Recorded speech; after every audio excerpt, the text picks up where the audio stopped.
Nobody is speaking for Baltimore except to Donald Trump. President Trump calling the city a very dangerous and filthy place, worst in the USA, and says no human being would want to live there. Baltimore, like other urban areas in this country, have become kind of the whipping boys for politicians who don't really have an urban policy, like the current president of the United States. And what the IUR does, and I think what Morgan does in general, is provide a voice for the community to speak to those powers that be. And we try to be a vehicle to do that.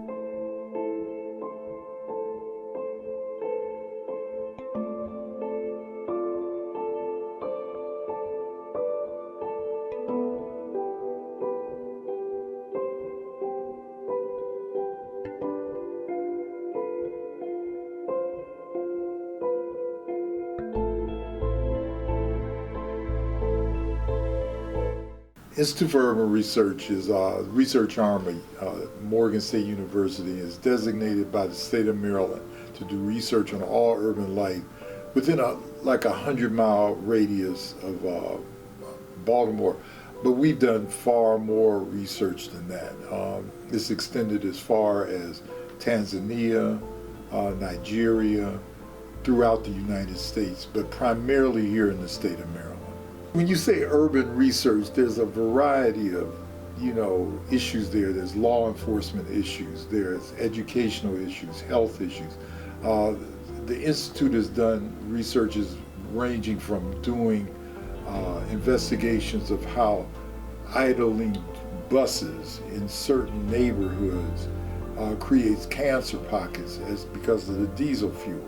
We've looked at communities such as Cherry Hill that have a history of lead poisoning in it.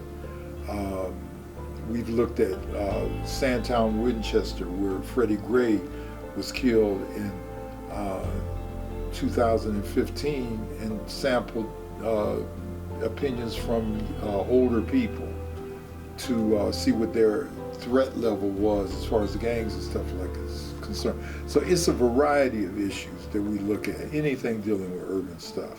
Homer Favor, who was a professor of economics, came to Morgan in 1956. Keep in mind, in 1960, Dr. King gave the commencement address at Morgan State, and in 63, the integration of Gwynn Oaks Park, which was an amusement park here, occurred. It involved a lot of Morgan students who got arrested and so forth. Homer Favor really put Morgan into the community. Not that it hadn't been there before then, but when he actually came to campus, he instituted the Urban Research Center, Institute for Urban Research, in 1978, and started urban education here at the Institute. He was very political, extremely political. He joined up with a group called the Goon Squad. The Goon Squad was very, let's say, direct in making sure that certain people and officials in the city did the right thing. They were named the Goon Squad because they literally would roll up on people, and they would tell them they needed to do this. They organized strikes, boycotts, got scholarships, for the university, or got private industry to give scholarships to the university. So they did a lot of things. Homer came out of this in the sense of making sure that Morgan was always connected to the community. And a reflection of that is today's Institute for Urban Research. At that time, probably Morgan was the most integrated HBCU in urban issues affecting Black America at that time. Stokely Carmichael spoke here in 1976, and he challenged the students to become more involved with what was going on around them in the community.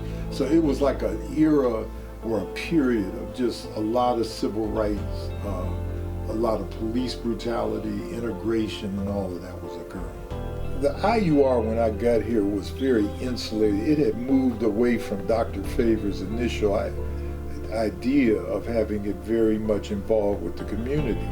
And I wanted to restore that in the activism of the Institute. So we adopted IUR, meaning intervention, understanding, and research, to kind of show the community that we were here for them. And also we were here for the faculty at Morgan who wanted to get more involved with the community. The mission of IUR is to aid Morgan State faculty to do more research and better research in the Baltimore, community and surrounding. It also says we should help those who are in the community to help to understand their own neighborhoods better, how they can become more political. We give workshops on how to write grants. So it's to empower neighborhoods, but also to, be a bridge between the faculty here at Morgan and the community itself. We will intervene on behalf of residents who are having challenges in their community from other community members as well as city officials.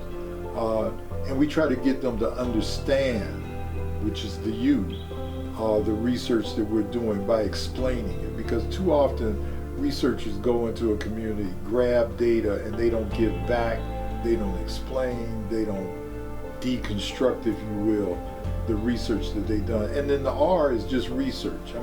Data shows a lot, maps show a lot, interviews show a lot, and we do that. So the research, we try to make it user-friendly, but at the same time, it's very rigorous. Scholar activists need to be linking their research with what's going on outside of themselves. One of my favorite people is Nathan Hare, who's kind of the father of black studies in this era. And Nathan Hare says that, white scholars can afford to be in the ivory tower, but black scholars have to be in the ebony tower. And the ebony tower consists of linking the research that they're doing, what they're writing about, with the community. And a perfect example of that is our recently deceased ancestor, Toni Morrison. Her literature was, she always made sure that she read and did reading so that not only, Princeton and Harvard and Yale could hear it, but people on the corner, and did that very efficiently. And I think we all need to be like that. I see the IUR continuing to expand its role. And I think the IUR should engage in what I would call dangerous decisions, that we wouldn't shy away from doing things that a lot of other, TWIs, traditionally white institutions would shy away from. We have to continue to engage in the community, but expand that, and be a think tank, not only for Morgan State, but for anybody living in an urban area that wants to solve problems.